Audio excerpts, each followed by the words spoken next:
Bonjour à toutes et à tous. Dans l'actualité, le port du masque ne sera bientôt plus obligatoire en intérieur. Annonce faite en fin de semaine dernière par Olivier Véran, le ministre de la Santé, seulement pour les lieux concernés par le pass vaccinal. Une mesure qui devrait entrer en vigueur à partir du 28 février prochain. Alors comment les Vendéens ont-ils réagi à cette annonce ? Pierre Dalicieux est allé poser la question dans les rues de La Roche-sur-Yon. Reportage. Comme un vent de liberté dans les rues de La Roche-sur-Yon ce samedi matin, la pandémie est toujours là, mais les derniers chiffres plutôt bons donnent le droit de rêver un peu à un monde sans masque, notamment chez ces collégiens. Ça commence à être bien de l'enlever, quoi. Ouais. C'est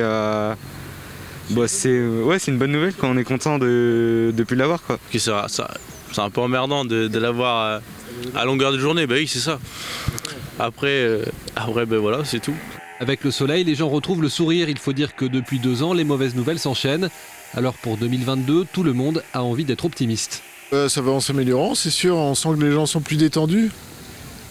Puis c'est une bonne nouvelle pour tout le monde, surtout pour les enfants qui supportaient plus les masques en fait. Voilà, on espère qu'il n'y aura pas d'autres vagues. Comme on n'en sait rien, on verra. On croise les doigts, voilà. Mais là, on sent que c'est la fin. Ouais, et puis les beaux jours arrivent, donc ça va avec. Puis les élections approchent, donc je pense que le gouvernement va lâcher aussi. Pour cette professeure d'espagnol, mais aussi maman, la fin du masque pour le moment dans la cour d'école est une très bonne nouvelle.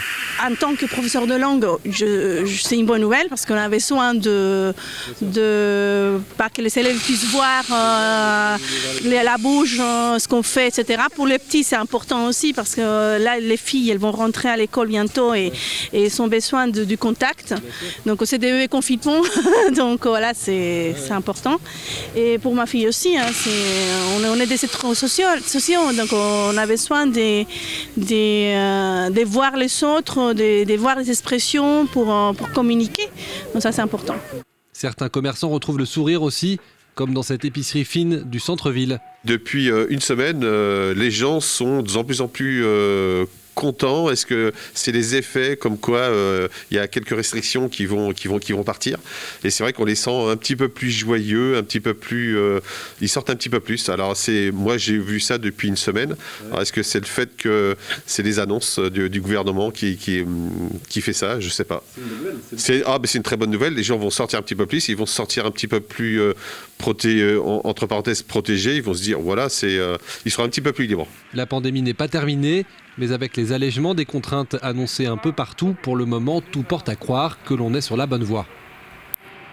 Et à noter que le masque devrait rester obligatoire dans les transports. Le gouvernement envisage la fin du pass vaccinal pour fin mars, début avril. En politique, à 55 jours du premier tour de l'élection présidentielle, un comité de soutien à Emmanuel Macron s'est formé en Vendée.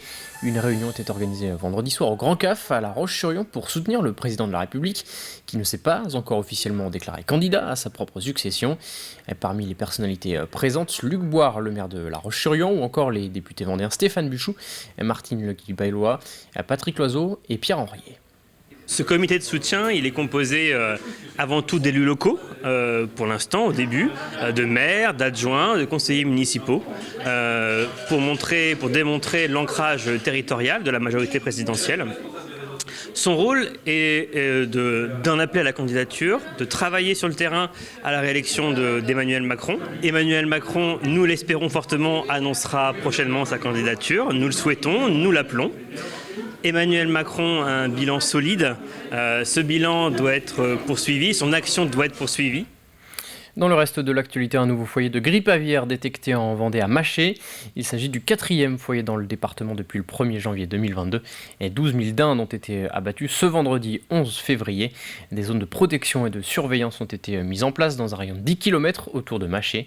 12 communes sont concernées, dont Saint-Christophe-du-Ligneron, Chaland, Comquier et Apremont. La chasse au gibier à plumes et au gibier d'eau est interdite dans cette zone. En sport, parlons de voile J-1000 avant le départ du Vendée Globe 2024, une date symbolique mais importante puisque les inscriptions pour cette 10e édition s'ouvrent aujourd'hui. Les skippers ont jusqu'au 2 octobre 2023 pour déposer leur dossier de candidature. 40 projets seront retenus à l'issue des courses qualificatives comme la Vendée Arctique Les Sables d'Olonne ou encore la New York Vendée Les Sables. Les 13 premiers bateaux neufs construits depuis la dernière édition sont également automatiquement qualifiés pour le départ.